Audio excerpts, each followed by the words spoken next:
Hey, what's going on, everybody? Welcome back to the Fortified Life podcast, where we are passionate about developing a dependency on Jesus in the marketplace. I'm your host, Jason Davis, aka Mr. Fortify. Every single week, we have the opportunity to bring on authors, speakers, CEOs, leaders of nonprofits who are also passionate about putting God back in business. And it's no different this week. Ladies and gentlemen, I'm very excited this week because someone that I have recently connected with over the last few months. It's amazing how God connects people, and we'll get into that a little bit later. But I'm excited to have Ricky Brown, Pastor Ricky Brown, on the show today. Ricky is an author, speaker, dynamic storyteller, and he really knows how to harness the power of story. He's the president and founder of Speak Life Inc., and he's married to his wife, Amber. He serves on various nonprofit boards, and he speaks to audiences all over, from corporate to congregations to universities. Ladies and gentlemen, please welcome to the Fortified Life podcast, Ricky Brown. Ricky, what's going on, sir? Hey, Jason, let's go, man. Excited to have a great conversation this morning. Absolutely. Ricky, one of my favorite things talking to you about is your background. Yeah, very hmm unique background, how you got to what you're doing today. And like everybody, Ricky, we know there's a story. You just didn't wake up in 2025 Yeah. doing what you're doing. So take us down the path of what brought you to today. Yeah, my earliest memories are just of my family. It's a really strong family. Mom and dad heavily involved in ministry. All my uncles are pastors and stuff for ones on both sides of the family. So I really tried to run from this because I knew better. However, I could not outrun God. And it's one of the really cool memories I have is my dad really staying on me about my writing and specifically my penmanship, right? He would really stay on me about my handwriting. And you can write better, you can write neater. And it's almost as if he knew that if you don't learn how to write, you'll never learn how to speak, you Mm. know? And here I am today, an author and a speaker and a preacher. And yeah, I could just see God's hand early on as a child. And so I'm a third generation veteran. Both granddads are vets, parents are vets, and I'm a vet. That was a huge part of shaping me. I needed that. And I've been in ministry about 22 years. Yeah, I could just see God's hand early on in shaping to what, is today. And so it did not happen very quickly at all. Ricky, number one, thank you for your service, man. The men and women that put their lives on the line for people to have freedom, that's huge. And it's not talked about as much as it should be. So thank you very much for your service. Thank you, man. It was my privilege. And Ricky, speaking of shaping, what branch of the military? Because what we're doing, folks, is we're teeing up the book a little bit, but what branch of the military, how did that experience really start to give you some of the content that you talk about today? Yeah, so the United States Air Force, the best one, you gotta aim high. But yeah, I think Operation Enduring Freedom, we did Air Base Qatar, Operation Northern Watch, Angelic Air Base Turkey, really harsh conditions, over 100 degrees, 12, 14-hour days. And what I noticed is that uh, the same people can go through the same situation and experience very different outcomes. The same people can be in the same predicament and the same environment under the same issues and have a very different outlook and very different outcome based on their attitude. And there's no secret that active duty armed forces is synonymous with survival, right? And yeah, we want to go fight, win, or whatever, but we want to survive. We want to come home. And why is it that some people survive certain scenarios and some don't when they both were faced with the same situation? And often it's due to their attitude. And so it's true, your Mm. attitude does determine your altitude. I began to see how the attitude that we have is really super important very early on because I was 18, no, I was 17 when I signed the papers because my mom had to sign under my name. But I was 18 when I left. And so I was 18 already, Operation Northern Watch in Angela Air Base, Turkey. I got the opportunity to see early on that different people can go through the same exact situation, but have very different outcomes based on their attitude. My goodness. Ricky, I'm always amazed that when people have these special gifts and talents. So as you're becoming aware of these attitudes and even the principle that you just talked about, the same thing across various different situations. As you became aware of that, what made you want to go down the path of actually putting it in book form? Yeah, so I am former commercial pilot. I flew a private business jet called a Hawker, and the FAA requires us to know and understand five specific hazardous attitudes that have been found to be the culprit in 86% of general aviation accidents that result in death. Wow. So, attitudes crash airplanes. It's only logical that if an attitude can crash an airplane, an attitude can crash a company, a career, a business, a ministry, or a relationship. That was the primary thing. I decided to write five fables to illustrate each of the five hazardous attitudes so that we can learn a costly lesson from reading about the characters without having to pay for that hard lesson ourselves, because pilots aren't the only people who sometimes crash. And so, furthermore, Jason, I got invited into this leadership cohort. And this was a self awareness leadership cohort with seven other leaders. And much of what we talked about had to do with self awareness and understanding where our skeletons are. And here's what we learned in this: this is worth more than $1 billion, in my opinion. One of the things they did for us is they had guest instructors come in who had experienced great success, but they had also had experienced a great public fall. They would come into the room and they would say to us, "Hey, you may know who I am. I blew up my marriage and my ministry, and I want to teach you how I did it." Wow. Okay. Mostly everything in church is designed to teach you how to succeed. Mostly everything in church is designed to teach you how to succeed. And the world is trying to teach you how to 10x, but maybe we need people who will teach us how to fail so we don't make those same mistakes again. That's what I learned, Jason.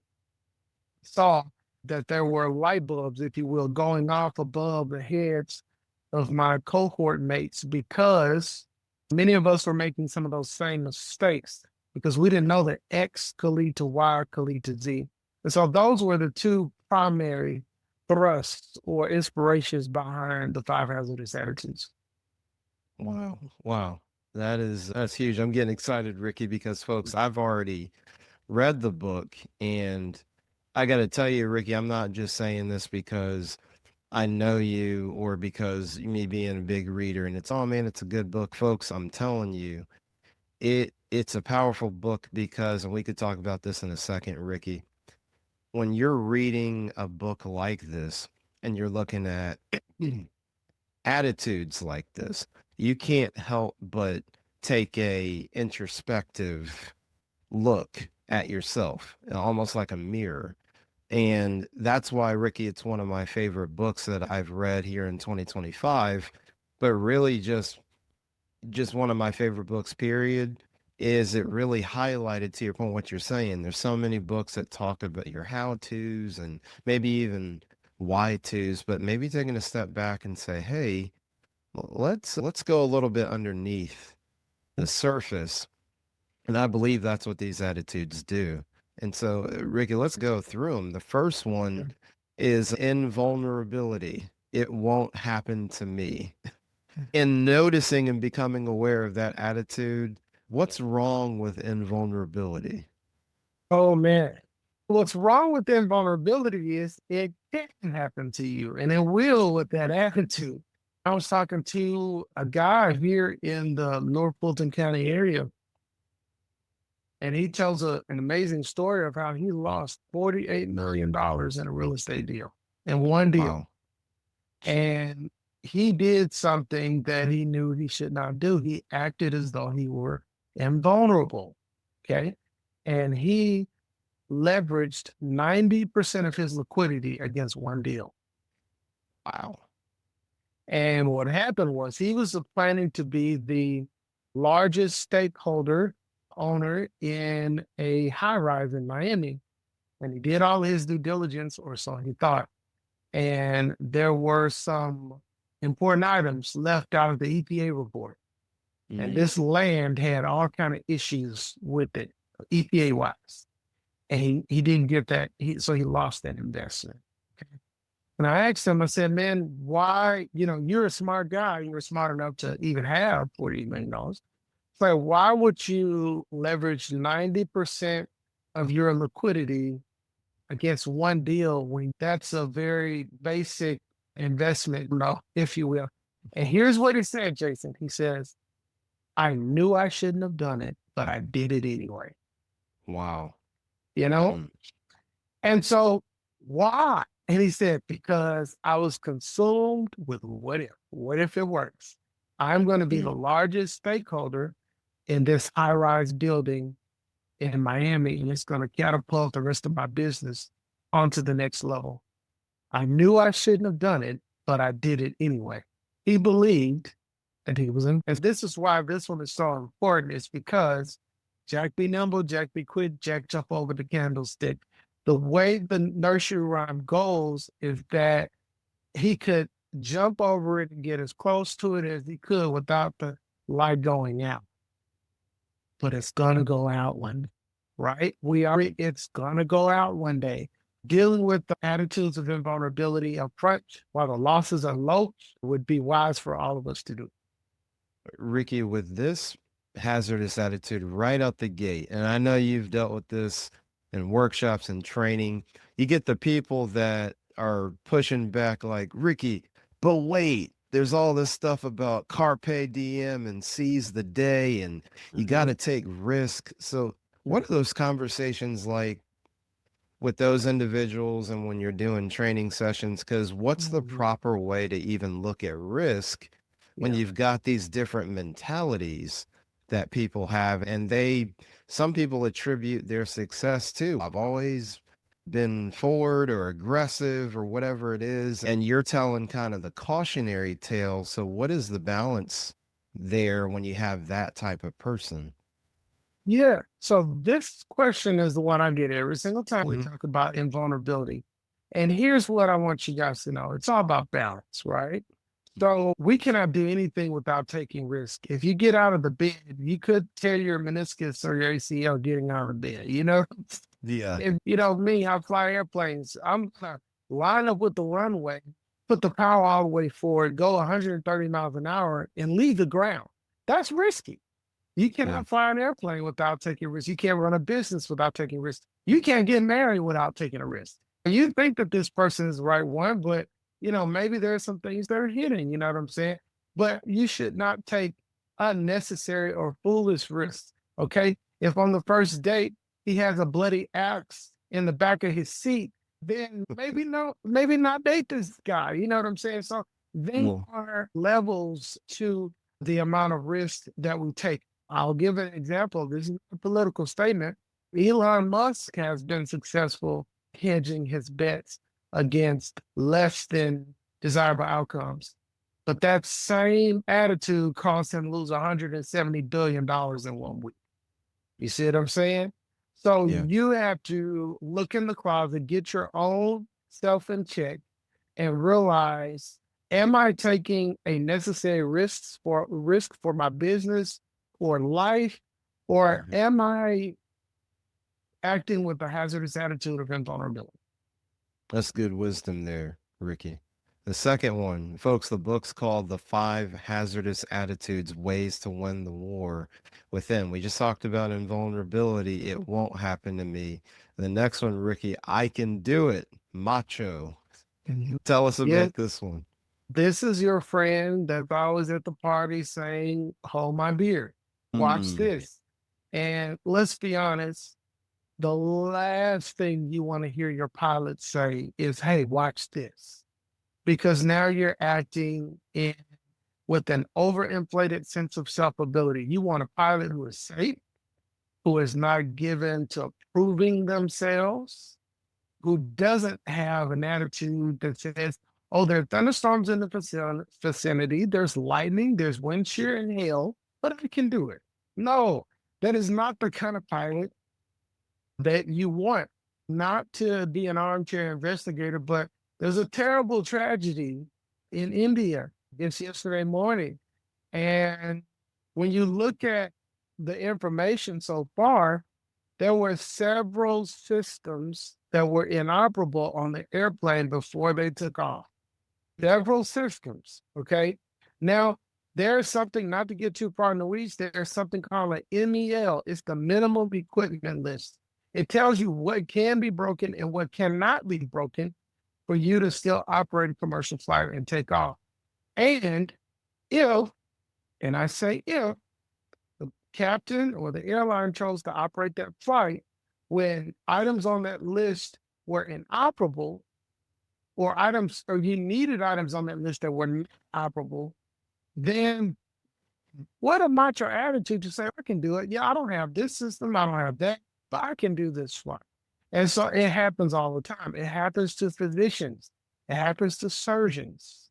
Okay. Medical malpractice is the third leading cause of death, and the average claim is 750 million. If it results in death, it's even higher. So what happens when a surgeon says, you know what, this isn't the approved standard of care, I don't have the reps to do this particular surgery, but I can do it. You see what I'm saying? And so Yeah. the hazardous attitude of macho is all about an overinflated sense of self-ability that causes us to take unnecessary risks. My goodness. 750, Ricky? That's right. Jeez, my goodness. We keep moving down here. And folks, I hope I'm telling you, you have to get the book in the way that Ricky, especially with this being the fables with which he highlights these attitudes. It really gives you food for thought. You can't, one of my favorite things, Ricky, that a mentor told me years ago, once you can't unknow. That's right. And that's what these attitudes do, and that's what this book does.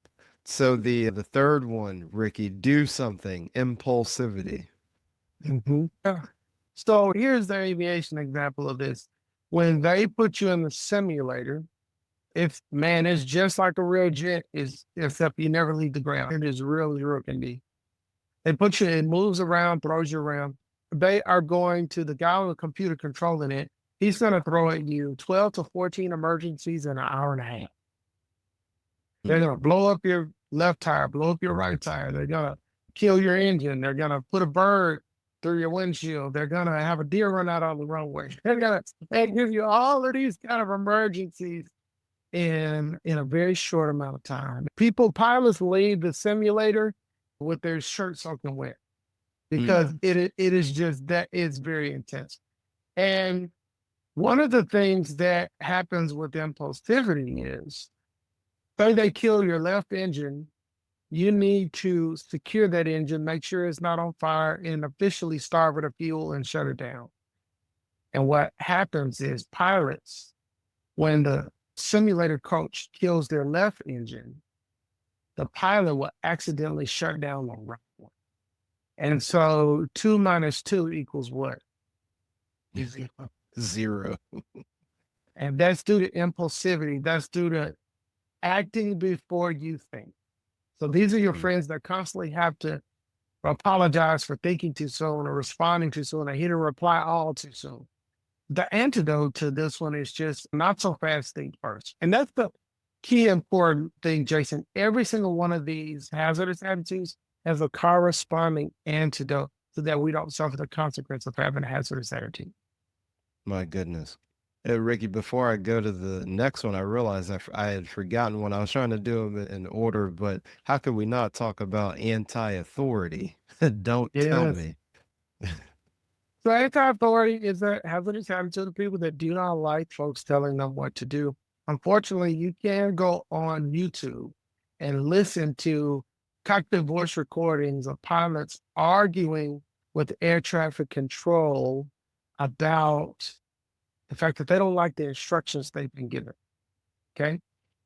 Problem with that is that control is literally in their name. Their job is to control the traffic in the air. They're in charge.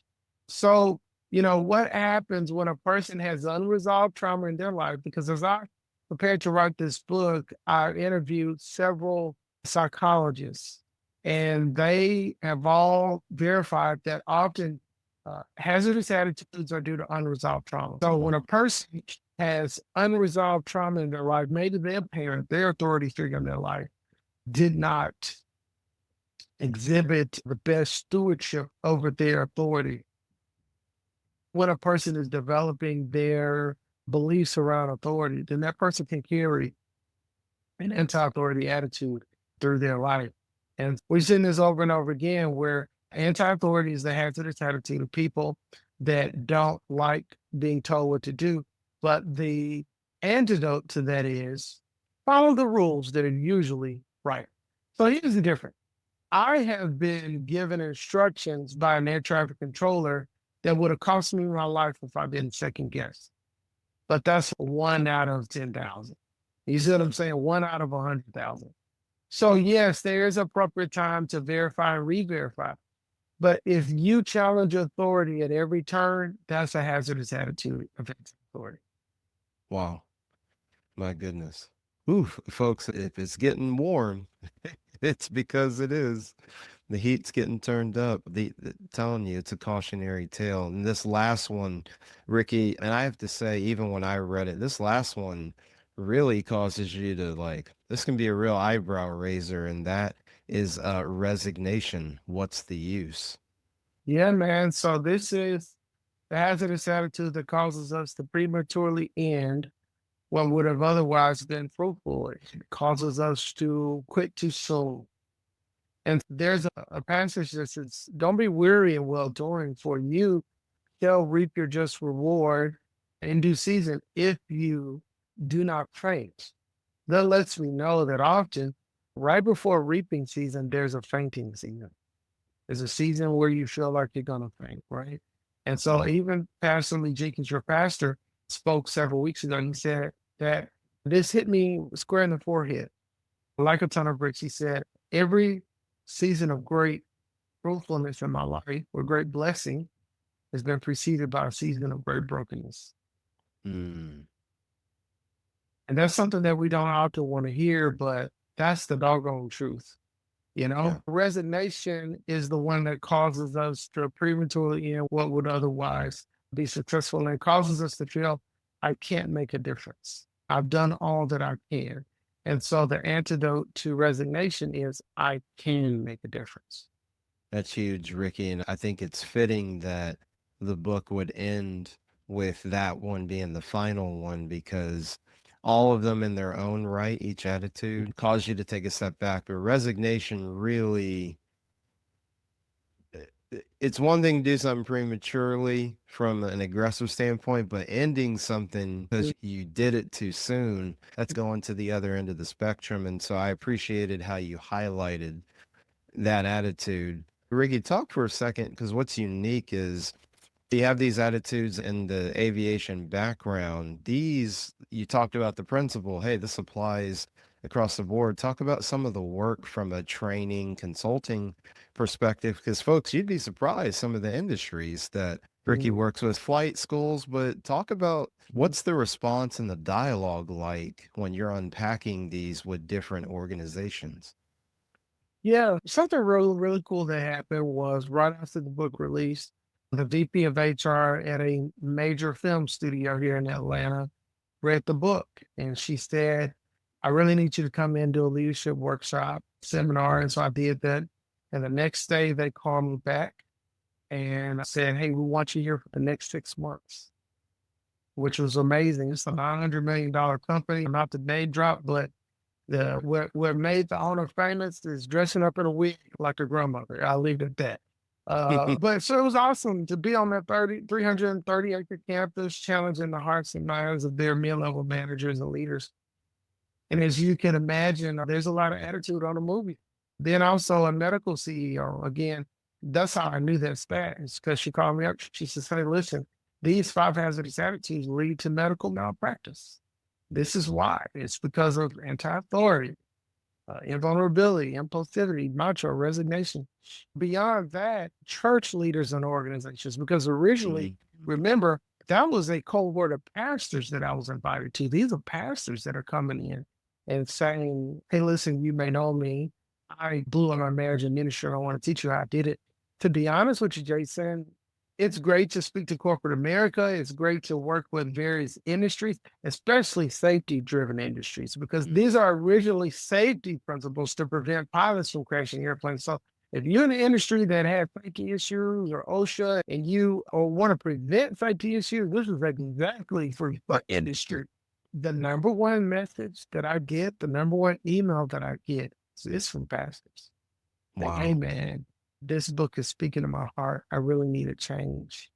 And I want you to pray that I would implement the principles in my life and that I would stick with this. Yeah. Wow. That is huge, Ricky. The folks, if you're listening, I told you it's a powerful book that Ricky has authored. And like as Ricky stated, if you're in a safe public safety industry, pastors, corporations, a mentor of mine said it this way: principles transcend circumstance. And these attitudes left unchecked, I think the results speak for themselves. Ricky, where can people go out and get a copy of the book, The Five Hazardous Attitudes Ways to Win the War Within? Where can they go get a copy of it? Amazon, Audible, and everywhere books are sold. But I want to encourage you to go to my website. There, you can sign up for my email list, rickybrown.org.org. It is RICKY, Brown Common Spelling.org. And there, it'll take you to the book. It'll take you to everything you need to stay in contact with the work that we're doing. Love it, Ricky. Before we go, Ricky, we're coming up midsummer. And what are you excited about, or what are you working on upcoming, kind of the back end of 2025? So, not to be dramatic, but there is something hot off the press in the works that I cannot fully share right now. So that's maybe another incentive to go to all things Ricky B on Instagram or just go to rickybrown.org. I actually ran this past Pastor Lee Jenkins on yesterday, and he was over the moon excited about what I shared with him. He's just been a trusted advisor and a brother and a friend. And yeah, this fall, there may be a huge announcement coming out of the Brown family for what is next ministry wise. That being said, God is just doing some amazing things and giving us a great clarity on what's next. And yeah, stay tuned. The best is yet to come. Very cool, Ricky. Folks, man, this has been one of my favorite. I love all of my guests.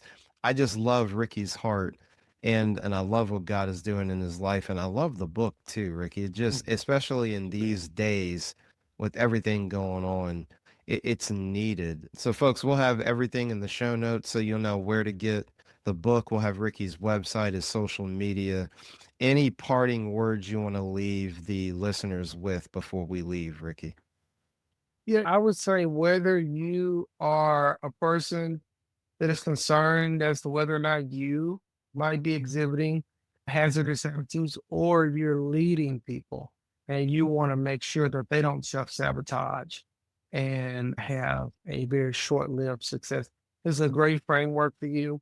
It's a book, it's a study guide, and also I have an online assessment tool. And we deliver this content through powerful and transformational keynotes, as well as seminars and workshops. And if you're even thinking about whether or not this content could be right for your organization, then if you go to rickybrown.org, you can schedule and book a call with me. No charge. We can just sit and talk and see what your goals are and how we might help you reach them. So good, folks. You heard it from the man himself. You know how to reach out to him, and we'll have his info in the show notes. Ricky, just want to say thank you so much for hanging out with us here on the Fortified Life. Thoroughly enjoyed it, and probably gonna have to do a part two sometime in the Oh, yeah, future. man. Absolutely. It would be my honor, be my joy. Well, folks, you know how we leave things here on the Fortified Life podcast. Don't compartmentalize your faith in the marketplace. And remember, from the boardroom to the bathroom, God is with you. We'll see you next time on the Fortified Life podcast.